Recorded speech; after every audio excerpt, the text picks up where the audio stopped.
Hello, अस्सलाम वालेकुम, good morning, good afternoon, good evening. सभी फाउंडर्स को, जो फाउंडर्स नहीं हैं, सभी को हमारा बहुत प्यार भरा सलाम। ये जैसा कि आप जानते हैं कि हमने एक सीरीज़ चालू की है, यानी जो हमारे फाउंडर्स ऑनपैसिव के जो फाउंडर्स हैं बहुत ज़्यादा उत्साहित हैं और रेगुलर वो वेबिनार लेते भी हैं, देते भी हैं और एक अलग पर्सनैलिटी है उनकी। और ये जो हमने ये जो उत्साहिक सीरीज़ शुरू करी है, ख़ासकर बहुत ही ख़ास हमने एक ये शुरू करी है, जो उत्साहित लोग हैं, जो फाउंडर्स हैं, प्राउड फाउंडर्स हैं, ये प्लेटफॉर्म हमने उन्हीं के लिए बनाया है। हम चाहेंगे कि हम उनको अपने नाज़मा राजपूत ऑनपैसिव के साथ बातचीत करें और हम बहुत ज़्यादा प्राउड फील करते हैं कि हमारे बीच ये सब लोग हैं और हर डे हम रोज़ाना साथ में होते हैं 6:15 पे और अदर्स भी जहां हमें वेबिनार लेने होते हैं या ऐश के अपडेट आते हैं, जो भी हम सब साथ लेते हैं और बहुत अच्छा लगता है कि नॉलेज एक दूसरे को मिलती है एक दूसरे से। तो मैं बुलाना चाहूँगी हमारे बीच में एक बहुत ही ग्रेट पर्सनैलिटी हैं, बहुत ही ग्रेट हैं, बहुत अच्छी हैं, बहुत प्यारी हैं, बहुत सुंदर हैं, बहुत स्वीट हैं। तो मैं चाहूँगी वो हमारे प्लेटफॉर्म पर आएँ और क्योंकि हम बहुत बेचैन हो रहे हैं उनको देखने के लिए। तो संपा सरकार जी, आपका स्वागत है, आपका स्वागत है उत्साहित। मुझे इनवाइट किया, मुझे बहुत अच्छा लगा। मुझे वैसे भी ऑनपैसिव तो हमें प्राउड फाउंडर बना ही दिया, लेकिन सबसे बात करने में, ऑनपैसिव के बात करने में मुझे बहुत ही प्राउड फील होता है। ये ऑनपैसिव का प्यारी तो है, आप सबका प्यारी है। सबसे पहला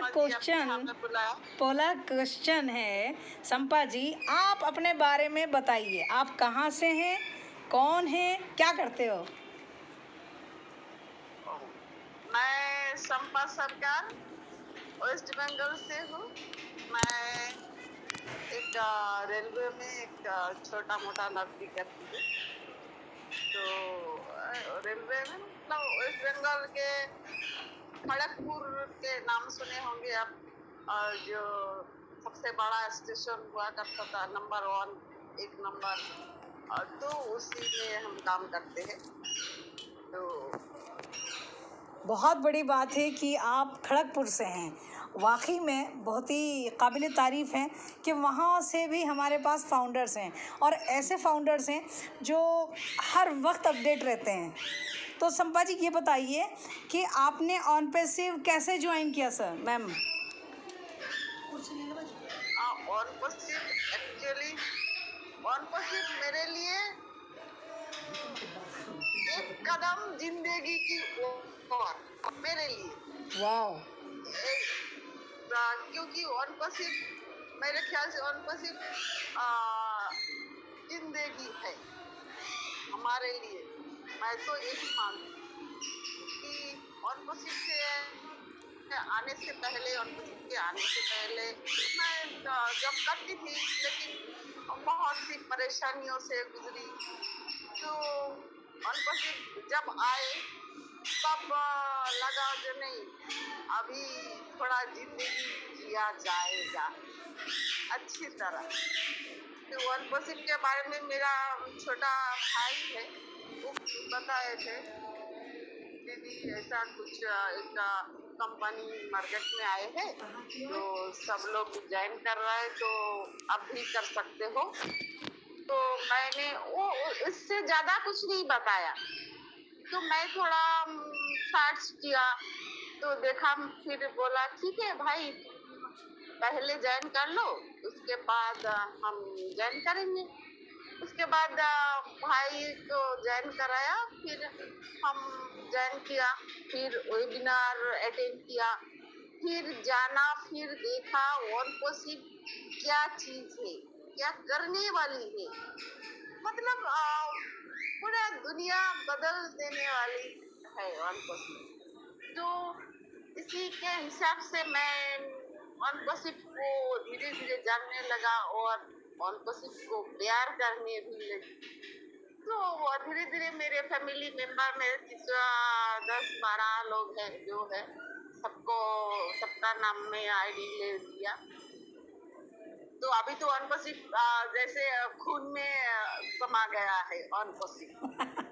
अनपसिप लाइफ बन गए हमारे जिंदगी माशाल्लाह संपा जी, रियली आपका जो एक्साइटेडमेंट है ना, रियली आपको देखकर, आपको सुनकर, आपकी जो अंदर जो भी बातें हैं, जिस तरह आप बोल रहे हो ना कि खून में समाया है ऑन पैसिव, आपको जैसे कि आपने बोला कि ऑन पैसिव से पहले मैं बहुत टूट गई थी, ज़िंदगी से टूट गई थी, लेकिन जैसे ही ज़िंदगी में ऑन पैसिव आया तो खून में ऑन पैसिव घुस गया, यानी उसको उसने आपको एक वैल्यू दे दी जीने का तरीका कि अब दिन हमारे बदल सकते हैं। तो रियली ये प्लेटफॉर्म ही ऐसे लोगों का है कि जिनके अंदर फुल एनर्जी, फुल मतलब उत्साह जो नज़र आता है रियली, और वो है संपा जी आपके अंदर बिल्कुल नज़र आता है। मैं चाहूँगी संपा जी अगर कोई आपकी एक कोई छोटी सी स्टोरी सुनाए अपनी, जो लोग उससे मोटिवेट हों, मैं चाहूँगी सर, क्योंकि संपा जी ऐसा है ना,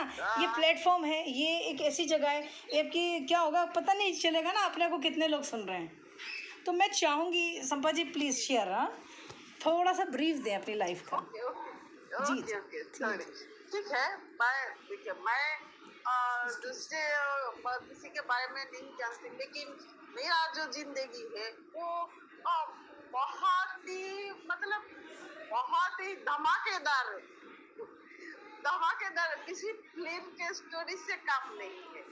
तो फिर भी हम जीते हैं। और जैसे हमारे बोलते हैं ना, कोई कैसे हो, जिंदा रहते हैं तो बोलते हैं हाँ अच्छी, और मर जाते हैं तो हाँ वो गुजर गए, ऐसा चीज है। तो अभी वो कैसा है, खुश है या दुखी है, इससे कोई मतलब नहीं है। जिंदा रहता है तो हाँ कैसे हो, अच्छी। तो यही हमारा ज्यादातर लड़कियों के लिए भी ऐसे ही होता है। तो मैं अपना थोड़ा फ्लैशबैक में जाती हूँ। तो फ्लैशबैक। 16 या 17 साल की उम्र में मेरा शादी हो गए थे। शादी हुआ नहीं था, जबरदस्ती किए थे। तो लव मैरिज की थी ना। लव मैरिज की तो ओके। फिर घर वाले नहीं माने थे और बहुत सी परेशानियों से गुजरी। फिर कुछ साल बाद मेरे हस्बैंड का एक नौकरी लगे।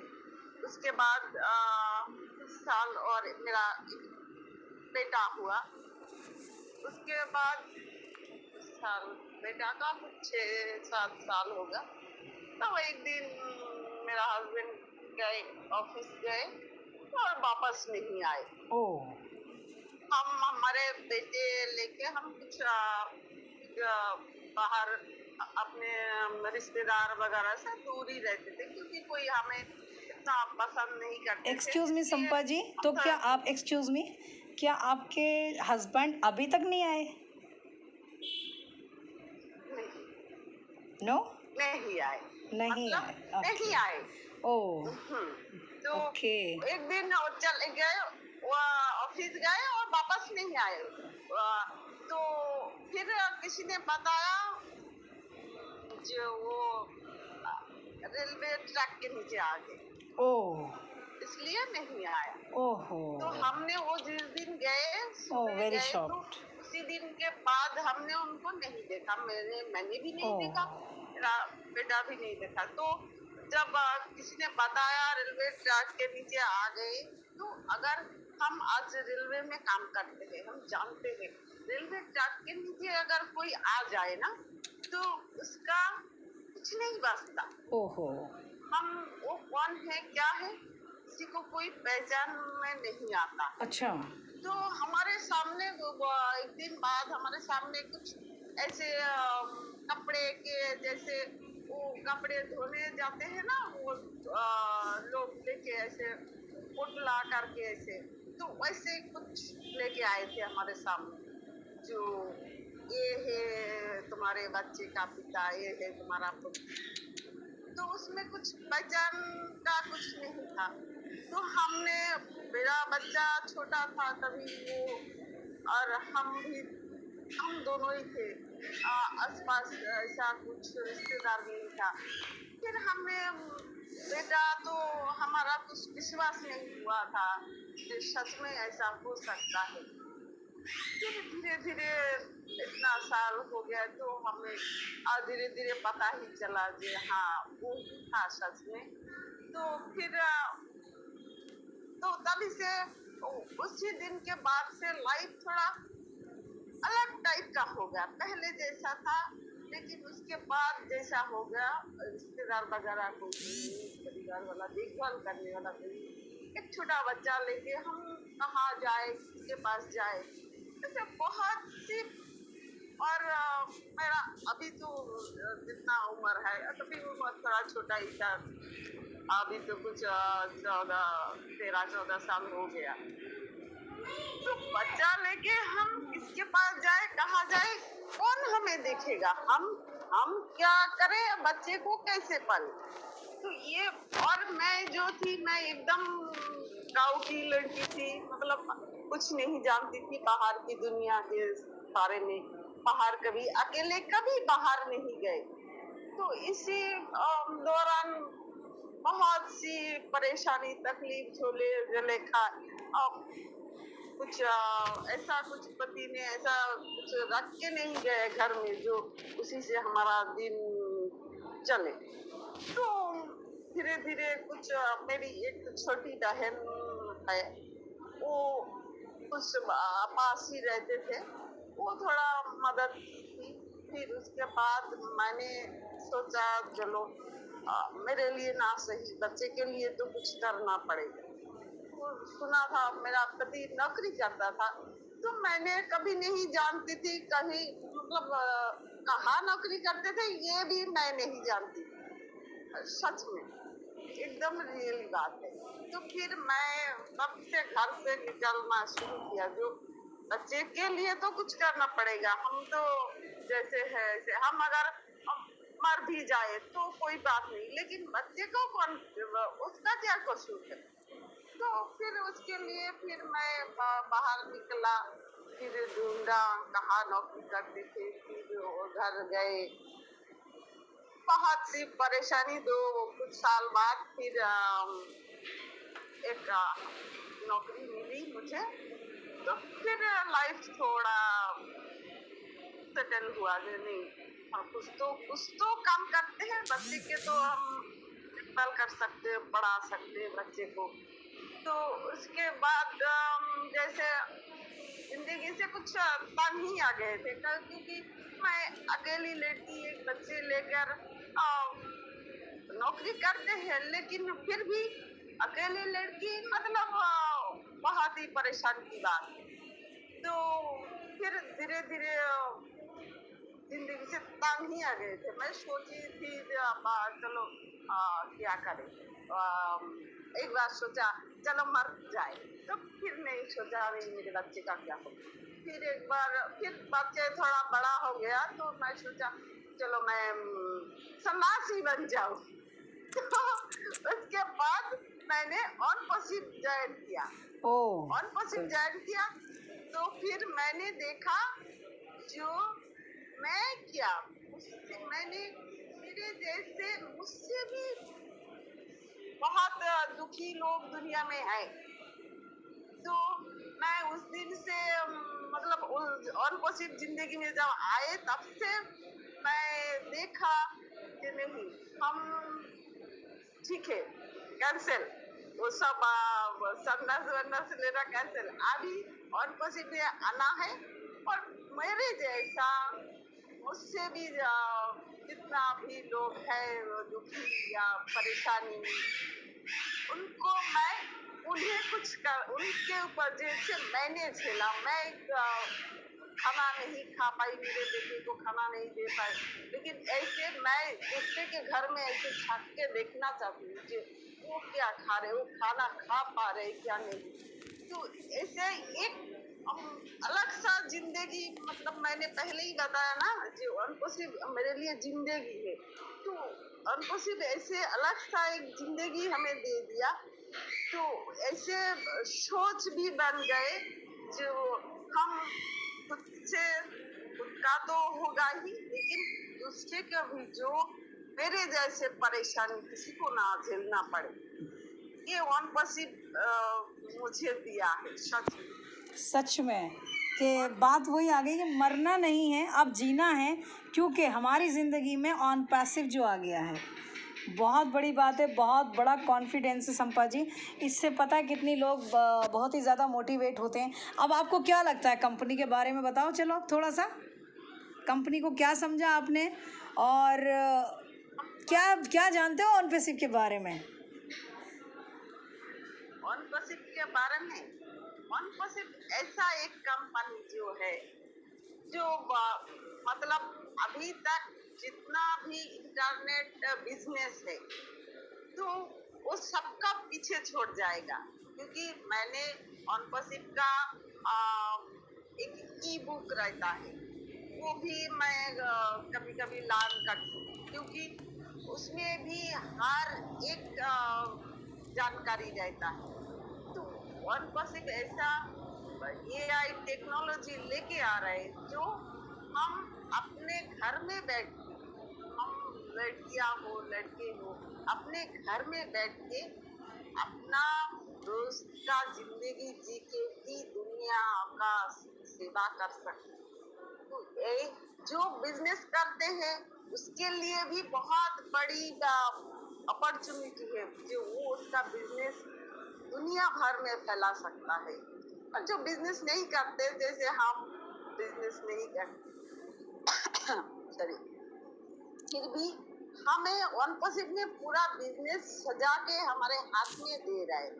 जो हम अपने बच्चे को पढ़ा लिखा के क्या करते हैं, बच्चा और बेटा या बेटी अच्छा पढ़ाई करो, अच्छा नौकरी मिलेगा। नौकरी जो करते हम जानते, हम तो नौकर ही है, लेकिन ये पहली बार किसी ने हमें मालिक बनने का अवसर दिया है, मालिक बनने का मौका दिया है। तो ऐसा कभी किसी ने नहीं किया। कितने बड़े बड़े कंपनी आए हैं, फेसबुक, व्हाट्सएप, गूगल, इतना सारे कंपनी है, वो सब तो हम ऐसे इस्तेमाल कर रहे हैं, लेकिन हमें कुछ इनकम हो रहा है क्या? नहीं। लेकिन ऑनपसिप ऐसे में इनका हमें इनकम दे रहा है। तो इससे बड़ा कंपनी दुनिया में, और फिर इतना सारे प्रोडक्ट एक साथ एक ही छत के नीचे, एक ही छतरी के नीचे जो बोलते हैं, तो हम एक कंपनी, एक फेसबुक जैसा नहीं है, एक 51-60 प्रोडक्ट है, तो हर एक प्रोडक्ट एक एक कंपनी के बराबर है।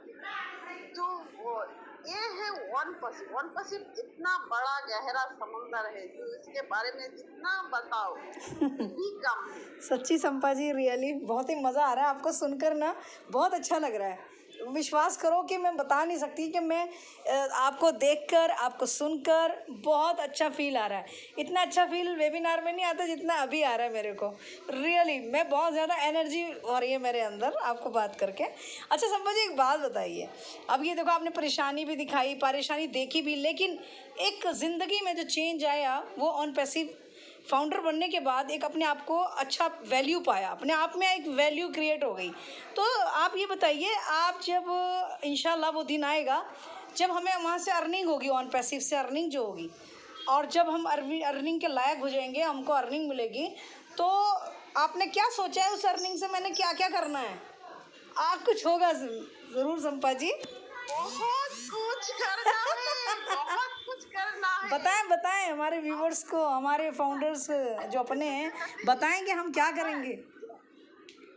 हम बहुत, देखिए, अर्निंग तो ऐसे ही, अब हमने बहुत सारे लोगों को ऐसे ऑनपसिप में आने के लिए बोले हैं, तो कोई कोई लोग आए हैं, कोई नहीं आए। तो जो आए हैं तो वो बोलते जानते भी है, लेकिन फिर भी बोलते हैं कब अर्निंग आएगा, कब पैसे आएगा।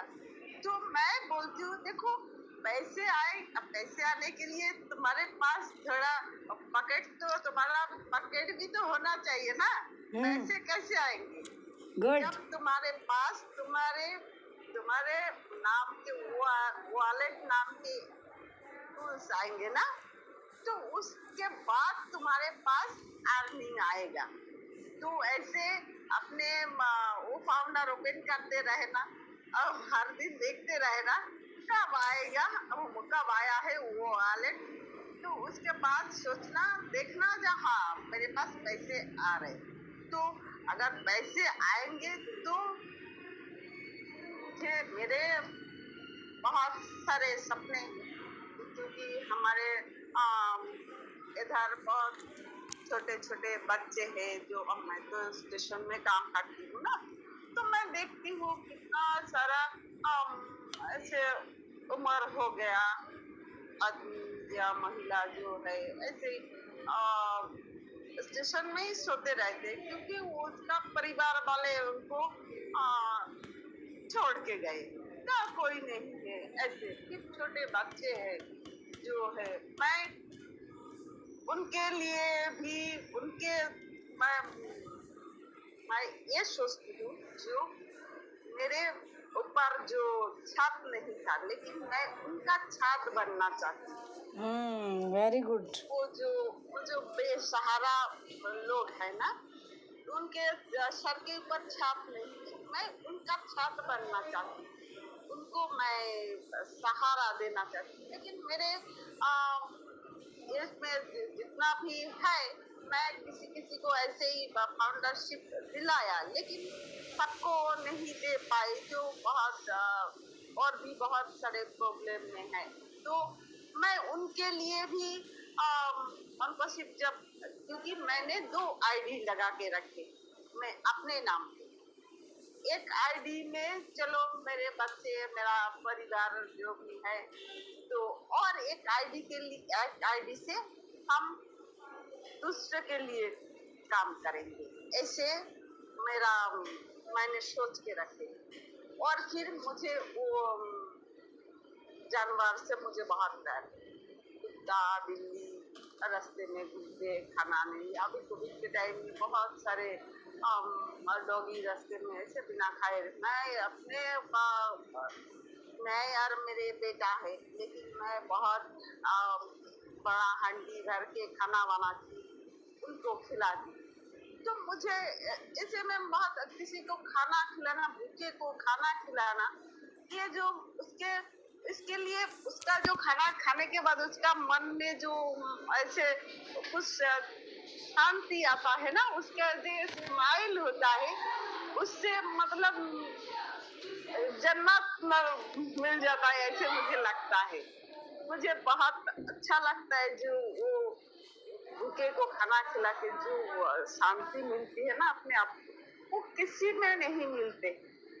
तो ये मुझे ऐसा ही बहुत सारे और भी बहुत सारे काम करना है अनप्रसिद्ध, जब अर्निंग हो जाएगा हमारा। बहुत बढ़िया। अब तो दिन दूर नहीं है संपा जी, जल्दी आएगी कंपनी, हम तो उम्मीद करते हैं, क्योंकि देखो अपना कंपनी का एड कहाँ से शुरू हुआ, बुर्ज खलीफा से, वो भी दुबई के। तो हम कितने ज़्यादा मतलब वैल्यू है हमारी कि बुर्ज खलीफा पे, तो आपको बताते में अच्छा लगता होगा लोगों को, कैसे नहीं? जी बिल्कुल बिल्कुल एकदम।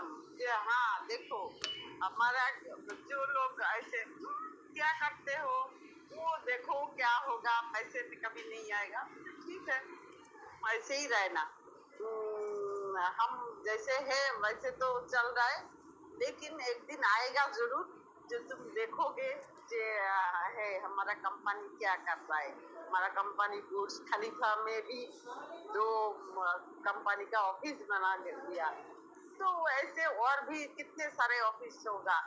और कल के तो हमने SR के पीछे हमने देख ही लिया वो डेटा सेंटर का।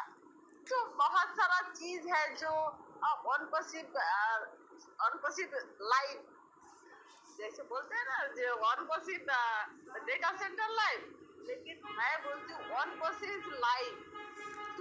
अनपसिद्ध सच में एकदम खुद तो लाइफ ही, और दुनिया भर में जितना भी फाउंडर है सबको भी जिंदा करके रखा है। बिल्कुल बिल्कुल। अनपसिद्ध जो हमें हमारे जिंदगी में अभी भी देखिए, अभी भी किसी को कोई पैसे नहीं आया, फिर भी एक हिम्मत एक मन में साहस, एक हिम्मत, एक बहुत बहुत प्राउड फील होता है अनपसंद के बारे में बात करते, अनपसंद के बारे में सुनते।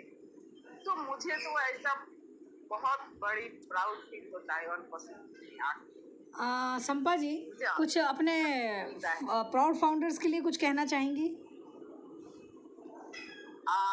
प्राउड फाउंडर के लिए बस अपना सीट बेल्ट तो बांध ही लिया है और अभी उड़ान भरना बाकी है। तो प्राउड फाउंडर और नहीं, मैं कुछ अभी ये जो अपना जो सुनेगा ना, तो मैं उनके लिए एक बात बोलना चाहती हूँ, जो वो वॉलेट नहीं, वो ब्लेस के बारे में।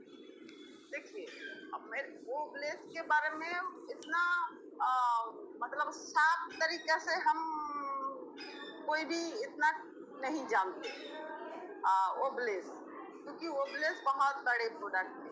मुझे लगता है, मैं अपने बात कर रही हूँ ना, तो मुझे लगता है वो ब्लेस हमारे जो वो वॉलेट होगा ना, उसके साथ जुड़ा रहना चाहिए वो ब्लेस। क्योंकि हम हर एक फाउंडर का जब इनकम आएगा, इनकम का कुछ परसेंटेज वो वॉलेट में, वो प्लेस में जमा होना चाहिए। तो और हम जानते हैं कि हमारा 24/7 365 डेज ऐसे, मतलब हर घंटे हर सेकंड में हमारे वॉलेट में पैसे आएंगे। तो उसमें कितने पैसे और कितने परसेंटेज जा रहे हैं, कितने वो कंपनी के साथ जुड़ा रहेगा। और जो वो जैसे होता है, हम जैसे हम हमारा जो नौकरी करते हैं, हमारा होता है जो प्रोविडेंट फंड। तो प्रोविडेंट, हम जब हर महीने हमें तनख्वाह मिलती है, तो कुछ हिस्सा प्रोविडेंट फंड में कुछ परसेंटेज जमा होता है, तो हम रिटायरमेंट के बाद वो पैसे हमें देता है। जो नौकरी करते करते तो पैसा सब खर्चा हो जाता है, घर चलाते हैं, लेकिन जब रिटायर करते हैं वो कुछ जमा हुआ पैसे हमें दे देता है। तो उसी टाइप का ऐसे हर फाउंडर के हर इनकम के कुछ परसेंटेज वो वॉलेट वो प्लेस में जमा होगा। लेकिन वो प्लेस से हम अपने लिए नहीं पैसे निकाल सकते, हम किसी के मदद के लिए निकाल सकते।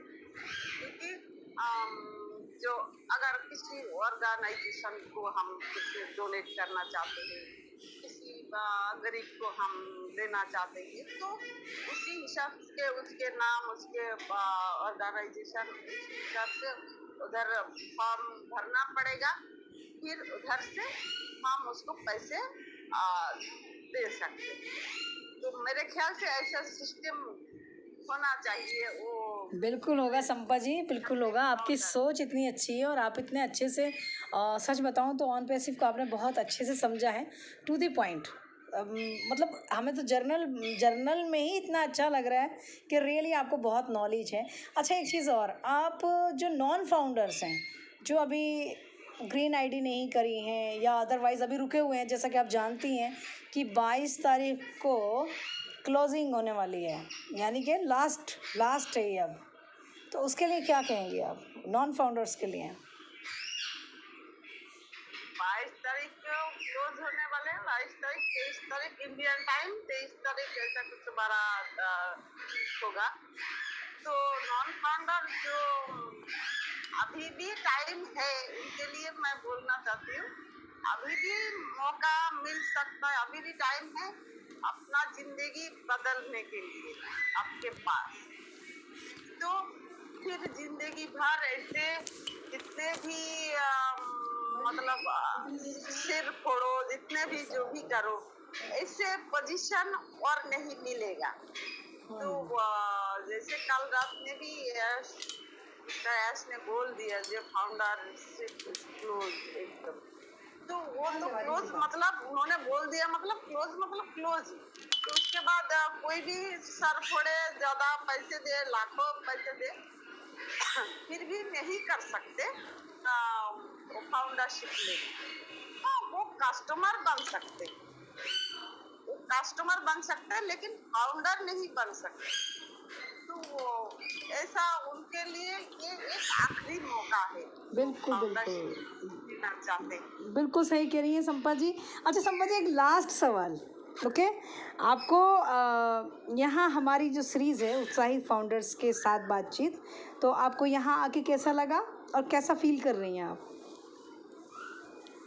बहुत अच्छा लगा, बहुत प्राउड फील कर रहे, क्योंकि मुझे भी बहुत अच्छा लगता है अनपसिक के बारे में बात करने में और लोगों को बताने में। मैं भी एक्चुअली मैं भी बहुत सारे वेबिनार में जाती हूँ, जाके घर से सुनती हूँ, कुछ अपने आप कुछ अनपसिक से जान लेती हूँ, कुछ फाउंडर से सीखती हूँ, सुनती हूँ। तो मुझे अनपसिक इतना, मतलब पहले मैंने बताया वो मेरे खून में समा गया, मतलब मेरा जिंदगी बदल गया, जिंदगी बन गया अनपसिक। तो अनपसिक के बारे में बात करने पे इतना प्राउड फील होता है, इतना प्राउड फील होता है जो जैसे कि आप इधर हमें बुलाया, वो मुझे बहुत अच्छा लगा, क्योंकि मैं कुछ दिल खोल के बात कर पाई, क्योंकि वेबिनार में इतना टाइम भी नहीं मिलता है और इतना ज्यादा हम नहीं भी बोल पाते हैं। तो मुझे आज बहुत खुशी हुई। अगर मौका मिले फिर 100%। बहुत अच्छा। नहीं नहीं, बिल्कुल ये सीरीज़ ऐसी है, उत्साह के लिए है, तो ये सब काम चलता रहेगा संपा जी। और आज तो मुझे आपसे बात करके बहुत अच्छा लग रहा है और मैं बहुत ज़्यादा आपका शुक्र मतलब गुज़ार हूँ कि आप मेरे पास में मेरे साथ में हो और मुझसे बात कर रहे हो। रियली मैं बहुत ज़्यादा बस कहते हैं ना, बहुत ही धन्यवाद जिसे बोलते हैं, धन्य धन्य धन्य हो गई मैं आपको पाके। मैं भी धन्य हो गई। जी जी मैं जी भी जी। धन्य हो गई, इतने सारे बात बोल पाए, क्योंकि मेरे मन में वो बहुत सारे बात है जो मैं बताना चाहती हूँ, मैं सबको सुनाना चाहती हूँ, हाँ हाँ, लेकिन बिल्कुल सुनाइए, बिल्कुल होता है सुनाइए। हाँ। सुनाओ सुनाओ। दूसरी सीरीज अभी ऐसा करते हैं संपा जी, पार्ट 1 हो गया ये हमारा, ठीक? अब पार्ट 2 के लिए फिर बनाते हैं, ठीक? एकदम एकदम डन डन। Done done. अब पार्ट 2 के लिए फिर तैयारी करो थोड़ी सी, अभी जो बात रह गई है फिर हम पार्ट 2 में करेंगे। हाँ अभी फर्स्ट पार्ट बनाते हैं, मैं आज थंबनेल पे लिख दूंगी फर्स्ट पार्ट, ठीक है? और मैं चाहूँगी कि आपके जो ब्रदर हैं विकास जी, शायद विकास नाम है ना, मैं उनका भी इंटरव्यू लूँगी एक हाँ। दिन। वो एक्चुअली वन में आके मुझे बहुत सारा रिश्तेदार भी दिया है, जैसे आप जैसे दोस्त दिया है, मोदी जी जो इतना बड़ा प्लेटफॉर्म दिया है, हम सबको एक साथ मिलाया, हम किसी को नहीं जानते। वो विकास भैया को भी अनपसिक नहीं दिया मुझे, क्योंकि वो मैंने उनको कभी ऐसे नहीं देखा, लेकिन ऐसे ही वो सुना है, वो हमारा गांव जिधर है उधर ही उनका घर है। ऐसे जैसे हम बंगाली है वो भी बंगाली है, ऐसे इसलिए ऐसे हम भाई बहन बन गए। तो ये जो अनपसिब है, देखिए अनपसिब क्या कर रहा है, दुनिया को एक ही साथ जोड़ दिया है। आप लोगों के साथ हम आपको नहीं जानते थे, लेकिन देखिए आप जैसे हमारा डेडिकेटर्स में कितने सारे लोगों को हम नहीं देख पाए, नहीं बात कर पाए, तो बहुत अच्छा नहीं लगता है, एकदम बहुत बुरा लगता है। अब हम चाहेंगे आपको ज़्यादा देर ना सताएं, ना परेशान करें, हम दूसरी सीरीज में निकालेंगे एक और, ठीक है? ये पार्ट 1 है हमारा, सेकंड पार्ट में ज़रूर जल्दी मिलेंगे, जल्दी मिलेंगे। मिस्टर ऐश को भी बहुत बहुत धन्यवाद।